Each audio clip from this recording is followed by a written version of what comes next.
une fleur de Paris, du vieux Paris qui sourit, car c'est la fleur du retour des bons jours. En 24 ans, des obus, oubliés par le déminage, éclataient dans le ventre des petits garçons. Les journaux prévenaient, ne touchez pas aux munitions. Cependant, on grandissait tranquillement, on jouait à la ronde, au mouchoir, à la bague d'or, en chantant « Bonjour Guillaume, as-tu bien déjeuné ?»« Mais oui madame, j'ai mangé du pâté d'alouette, Guillaume et Guillaumette. » On apprenait des poésies de Maurice Rollinat. La biche.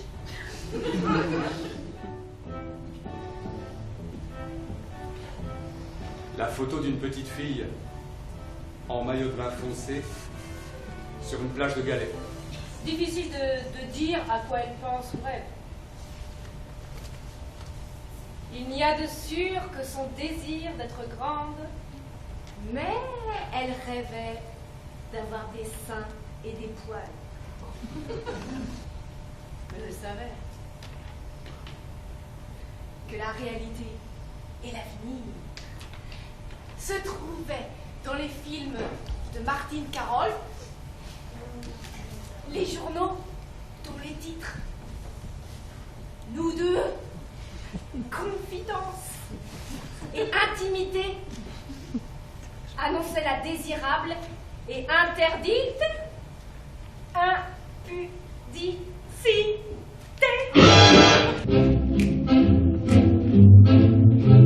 Les immeubles de la reconstruction sortaient de terre.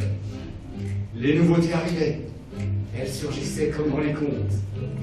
Il y en avait pour tout le monde. Le stylo bic, le shampoing en berlingot, le bubblegum, le Girflex, le Tampax, le plastique Gilac, le terre-terre. Monter en ville, rêver, se faire jouir, attendre. Résumé possible d'une adolescence en province.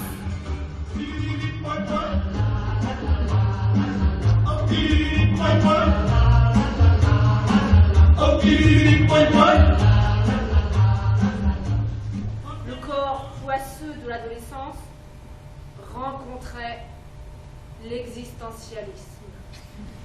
Le champ des désirs et des interdictions devenait immense. Il n'y a de bonheur réel que celui dont on se rend compte quand on en joue. Apprendre à conduire, obtenir le permis, était considéré comme une victoire, saluée par l'entourage comme la réussite au brevet. Mais les gens s'énervaient de la politique. Ils voulaient la paix en Algérie. Ils votaient Poujade. Ils répétaient « Où on va ? Où on va ?» À avoir ces deux bacs. Le premier en fin de première, le second l'année d'après, était le signe incontestable d'une supériorité intellectuelle et d'une future réussite sociale. C'est à cause de cette sensation éperdue qu'on se retrouvait après un slow sur un lit de camp ou sur la plage avec un sexe d'homme jamais vu, sauf en photo et encore, et du sperme dans la bouche pour avoir refusé d'ouvrir les cuisses, se souvenant in extremis du calendrier Junot. Et les jeunes arrivaient, de plus en plus nombreux. On n'avait le droit de rien, ni voter, ni faire l'amour, ni même donner son avis. Pour avoir le droit à la parole, il fallait d'abord faire ses preuves d'intégration au modèle social dominant.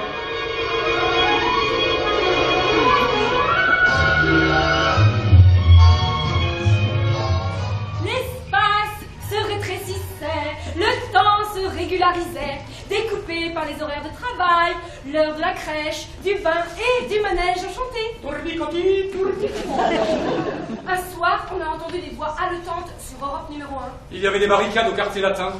comme à Alger 10 ans plus tôt, des cocktails Molotov et des blessés. Il renvoyait au pouvoir, à notre place, ces années de censure et de répression. Le matage violent des manifestations contre la guerre d'Algérie, les ratonnades. D'une façon ou d'une autre, que ce soit les héritiers de Bourdieu et Passeron ou le petit livre suédois sur les positions sexuelles, tout allait dans le sens d'une transformation du monde. En un mois, on avait rattrapé des années. 1968 était la première année du monde.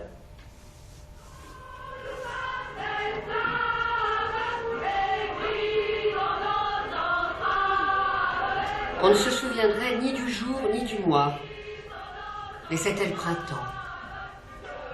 Seulement qu'on avait lu tous les noms, du premier au dernier, des 343 femmes. Elles étaient donc si nombreuses, et on avait été si seuls avec la sonde de sang en jet sur les draps, qui déclaraient avoir avorté illégalement dans le Nouvel Observateur.